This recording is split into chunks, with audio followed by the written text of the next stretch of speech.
쉴 새 없이 손을 움직이면서 뭔가를 만들어 졸음을 쫓고 있는 소녀가 있습니다. 이 아이의 이름은 크리스틴이죠. 늦은 밤까지 데이트를 하던 엄마가 돌아와 재우려고 하는데 이 아이는 악몽 때문에 자기 싫어하는 아이죠. 나이트메어 3입니다.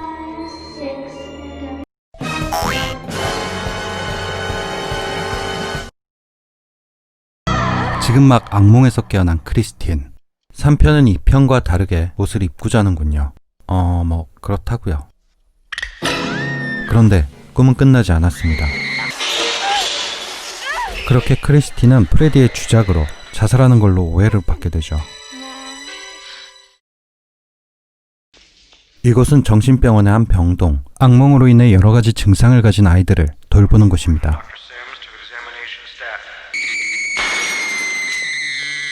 크리스틴은 프레디의 주작으로 이곳에 오게 됐죠. 사실 이 난동은 진정제 때문이죠. 진정제를 맞으면 잠들어 버릴 테니까요. 잠들지 않기 위해 크리스틴은 노래를 부르는데 그 뒤를 이어서 부르는 누군가, 낸시가 나타났습니다. 와, 낸시 이렇게 보니까 너무 반갑네요.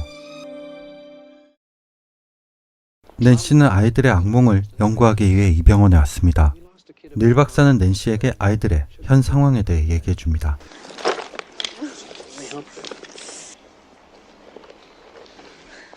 둘이 지금 손이 아주 좋아 죽는구나, 둘이. 낸시는 맥스라는 간호사에게 이 병원의 안내를 받게 되는데 이 맥스라는 사람은 나중에 꿈 밖으로 나가 사람들을 안내하죠. 낸시는 조사를 위해 크리스틴의 집을 방문하고 크리스틴의 방에서 자신이 프레디와 싸운 앨른과의 집 모형을 발견합니다. 낸시는 프레디의 컴백을 확신하죠. 다시 병원, 서서히 잠들려는 크리스틴을 찾아온 뜨거운 자전거. 그렇게 크리스틴은 다시 한번 프레디가 나오는 집에 들어가게 되는데 갑자기 움직이는 뭔가 정체를 숨기고 집안을 부수며 크리스틴을 공포에 빠지게 하죠. 그건 뱀의 모습을 한 프레디였습니다. 누군가의 도움이 필요한 크리스틴. 그때 낸시에게 크리스틴의 목소리가 들립니다.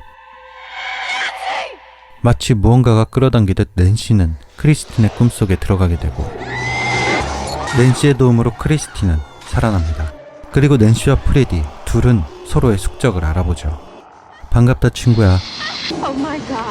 크리스틴은 다른 사람을 자신의 꿈속에 데려올 수 있는 능력이 있네요. 그리고 둘은 무사히 탈출하는 데 성공합니다. 낸시는 악몽을 피하기 위해 안 좋은 방법을 쓰거나 악몽에 의해 상처 입은 아이들을 소개받습니다. 약물 중독 또는 자해까지 여러 증상을 가지고 있죠. 아이들은 모두 같은 남자가 나오는 악몽을 꿉니다. 하지만 어른들은 믿지 않죠. 그리고 이들을 치료할 박사는 밤이 찾아온 병원. 필립과 킹케이드는 깊은 잠에 빠졌습니다. 그때 목류병이 심한 필립이 취미로 만들던 꼭두각시 인형이 프레디로 변신을 하고 필립은 가위에 눌린 듯 아무 말도 할 수 없죠. 움직일 수도 없습니다.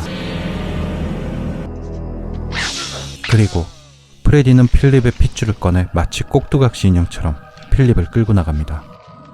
이게 목류병의 정체였네요. 건물 꼭대기로 끌려간 필립을 발견한 조이. 말은 못하지만 행동력과 결단력이 있는 멋진 녀석이네요. 하지만 조이의 노력에도 불구하고 프레디는 친구들 모두가 보는 앞에서 필립의 줄을 잘라 떨어뜨리고 맙니다.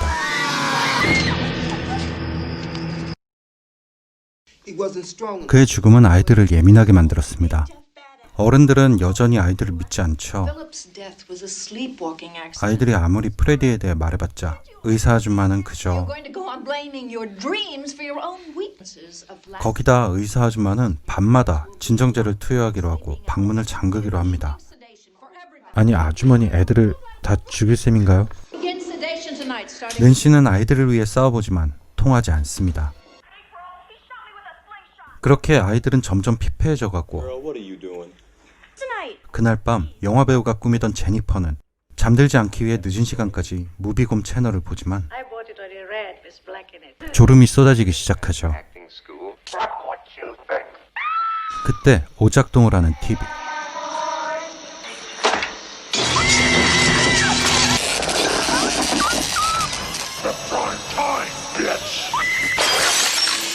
그렇게 그녀는 열망하던 TV 속으로 들어가면서 죽고 말죠.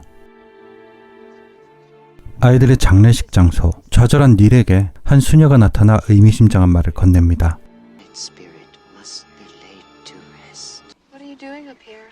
그리고 사라져버립니다. 그런데 너네 손이...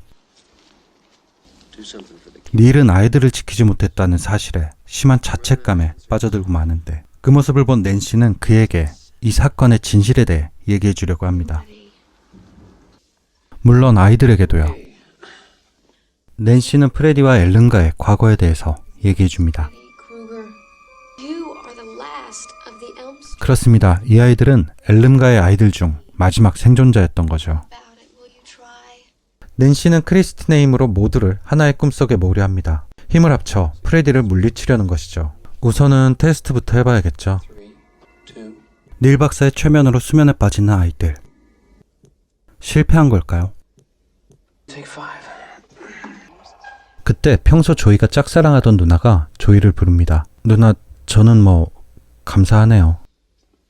이 영상이 야구 동영상이 되기 전에 다시 아이들로 넘어가서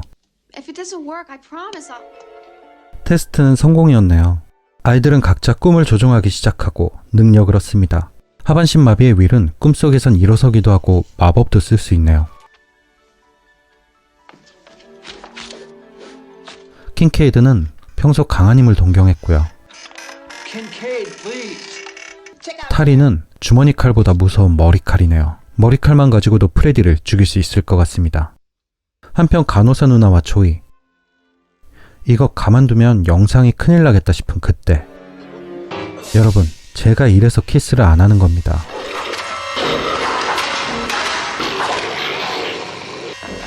그 누난 프레디였죠. 말을 하지 못하는 조이는 도움을 요청하지 못하고 X를 눌러 조이를 펴합시다. 한편 그룹 치료실에 있던 친구들은 점점 올라가는 방해 온도에 위험에 처하고 그때 나타난 프레디보다 싫은 박사 아줌마.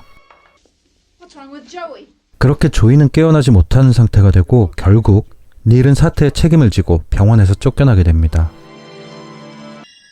그때 그의 눈에 보이는 수녀.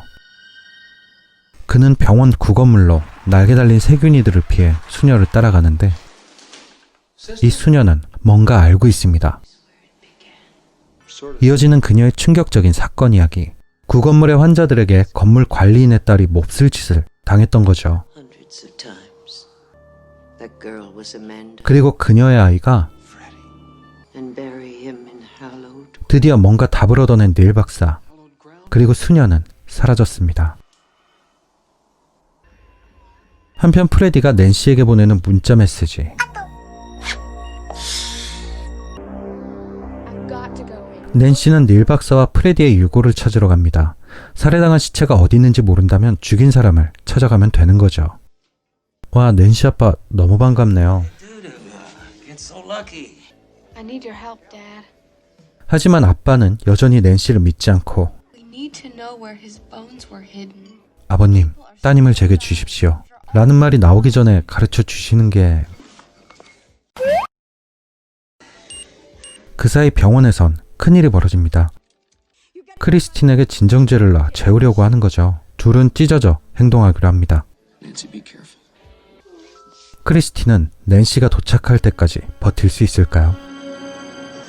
다행히도 닐 박사는 낸시 아빠를 설득하는데 성공했네요. 딸이 죽기를 바라는 아버지가 어딨겠어요. 낸시 아빠의 술병에 성수를 가득 채운 후 십자가를 파밍하려다 양심에 찔리니까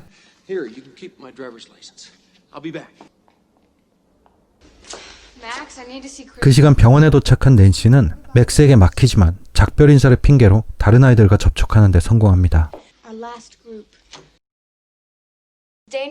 그리고 낸시는 용감한 이 아이들과 함께 크리스틴의 꿈속에 들어갈 준비를 하죠.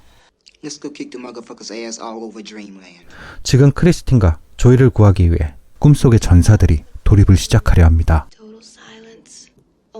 sound of your heart beating. 2. 꿈을 통해 크리스틴의 독방에 모인 그들,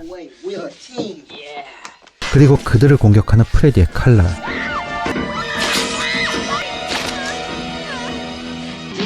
정신을 차린 크리스틴은 자신의 방에 있습니다. 영화의 시작 부분인데요. 모든 게 크리스틴의 꿈이었던 걸까요? 크리스틴은 그저 악몽이 무서울 뿐인 아이가 되어 있는데 프레디의 칼날보다 상처를 주는 엄마의 막말. 와... 프레디는 아직 손도 안 댔는데 정신적 데미지와 육체적 데미지를 다 입은 크리스틴. 그런데 다른 친구들은 어디 있는 거죠? 일행은 뿔뿔이 흩어진 듯 보입니다. 한편 타리는 쌍칼과 머리칼을 준비합니다. 이어지는 프레디와의 결전. 타리는 잘 싸우네요. 천하의 프레디가 왜 이렇게 혓바닥이 길어? 하지만 프레디는 타린의 약점을 알고 있었죠. 타린은 프레디에게 지고 맙니다. 타린이 진 직후 혼자 걷고 있는 윌. 그에게 고문기구같이 생긴 휠체어가 보이고 프레디는 윌이 현실에서 다리를 못 쓴다는 사실을 자꾸 상기시키는데 순간 자신의 힘을 사용하는 윌. 하지만 프레디는 강했죠. 1987년 영화입니다.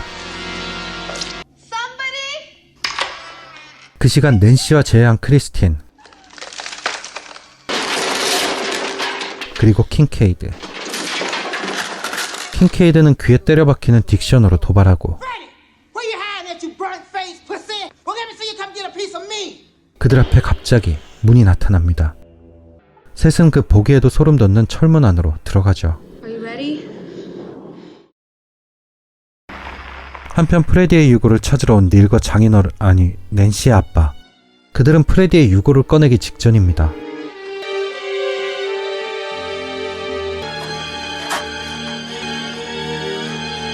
그렇게 둘은 유골을 찾게 되고 한편 병원팀은 조이를 발견하는데 그때 들리는 시그니처 사운드와 함께 나타난 프레디. 낸시의 입이 말썽이네요. 위험해진 조이. 하지만 셋이 힘을 합치면 못할 게 없죠. 크리스틴이 프레디를 막는 사이 킹케이드와 낸시는 조이를 구해냅니다.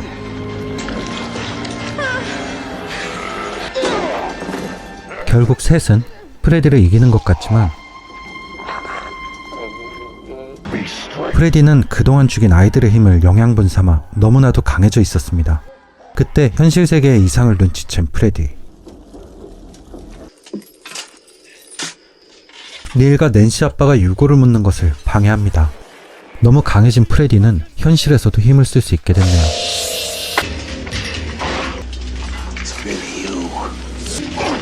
운명의 숙적 낸시 아빠를 죽이고 닐도 때려 눕혀버린 프레디. 그는 인성질을 합니다. 한편 프레디가 자리를 비운 사이 도망친 일행은 막다른 거울방에 다다르는데 빨리 돌아왔네요. 프레디. 일행은 다시 한번 뿔뿔이 흩어지게 되는 걸까요?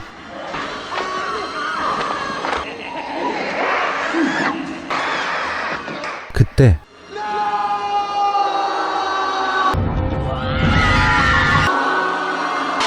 역시 사자오는 최강입니다. 깨어난 조이. 트라우마를 극복하고 영화는 이렇게 끝이 나는 걸까요? 그때 낸시 아빠의 영혼이 나타납니다.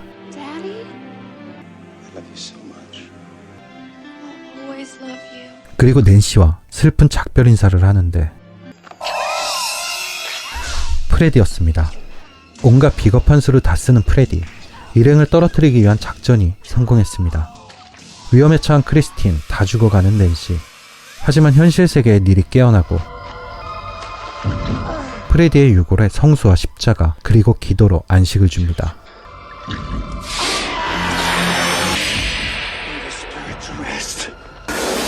그렇게 프레디의 영혼은 사라지죠.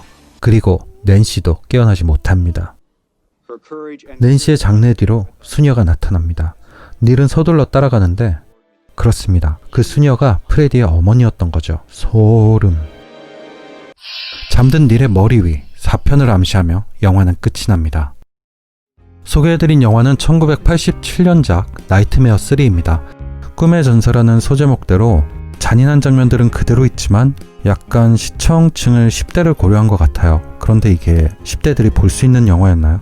하여튼 제가 가장 좋아하는 편이 나이트메어 3편하고 4편이거든요. 이 3편을 작업하면서 재밌었네요.